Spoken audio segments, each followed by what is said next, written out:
ఈ వీడియో వచ్చేసి ఊర్లో ఉన్నప్పుడు సోమవారం రోజు తీసిన వీడియో అనమాట. సో సోమవారం అంటే ఏంటి, మన శివయ్యనే కదా, చక్కగా పారిజాత పూలతోనైతే అలంకరించుకున్నాను.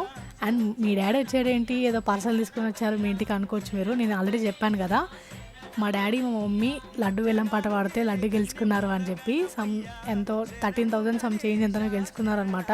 సో ఫస్ట్ నా పెద్ద బిడ్డకి, నా పెద్ద అల్లుడికి ఇవ్వాలని చెప్పేసి పట్టుబడి మా డాడీ తీసుకొచ్చారనమాట. ఎంతో స్పెషల్ కదా, ఇలాంటి చిన్న చిన్న ఆనందాలు ఎంతో సంతోషాన్ని ఇస్తాయి కదా. సో ఫస్ట్ నేను మా ఆయన ఇద్దరం కలిసి తిన్నామన్నమాట. ఎంతైనా దేవుని దగ్గర చేతిలో పెట్టిన లడ్డు ఎంతో స్పెషల్ కదా, అంతా మనమే తినలేం కదా, కొద్దిగా తీసుకున్నాం మేము. అండ్ దేవుని దగ్గర పెట్టిన ఫ్రూట్స్ కూడా తీసుకొచ్చారనమాట మా నాన్న నా కోసం. నేనైతే చక్కగా తినేసినాను. అండ్ మా డాడీ టిఫిన్ తిన్నారు, కొంచెంసేపు టైం స్పెండ్ చేసుకున్నాము. ఎంతైనా కన్న తండ్రి ఇచ్చిన ఆనందము అది మాటల్లో చెప్పలేము. సో నేను వినాయకుని దగ్గరికి అయితే వచ్చేసి చక్కగా పూజ చేసుకున్నాను. వీడియో నచ్చితే లైక్ చేయండి, సబ్స్క్రైబ్ చేసుకోవడం మర్చిపోకండి.